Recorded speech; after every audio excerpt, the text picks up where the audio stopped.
hei, sina seal ja siin mina, hei, ma alles õpin olema. Ma õpin, et ma olen, kujutlege teiegi, et olen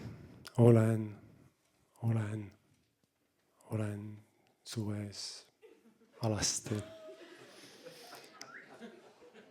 Ja kõnnin täitsa paljalt läbi ruumi. On kergem liigse riidest lahtivõtu hirmuta. Kui samal pool membraani juba tajun meie rakutuumi, siis teate isegi, see alastus on hirmuta. Võib-olla luulõhtu korraldajate jaoks see mõte tundub veidi hirmutav, pereinimesed ikkagi. Seepärast ma kinnitan, see alastuse viide on allegooriline. Mu särk on kujund, üldse luuletajatel päriselt ei olegi särke.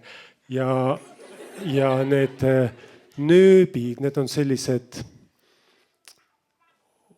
oraalsed kujundid, väikesed, ümaraks lihvitud tuumanuppud, klaaskupli alla kinni pandud, sirgeks sätitud, üle kontrollitud.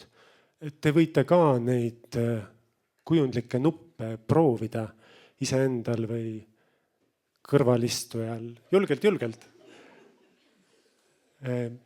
Nende vajutamine võib paari suhtes erinevaid reaktsioone esile kutsuda. Teate?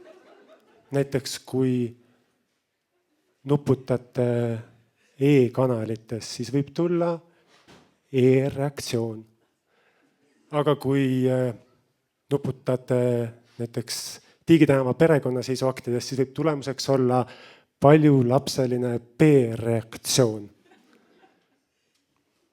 Las teised nikerdavad väikest kaasaegset tuumajaama. Kui meie aastast aastasse muudkui vajutame omaenda ühise tuumanuppe,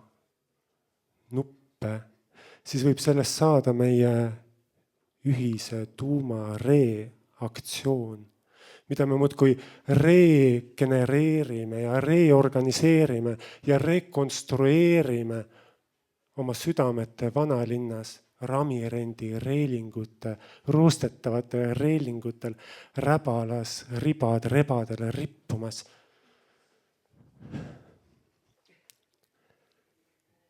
Olen ületanud piiri, kus armastus võis otsa saada.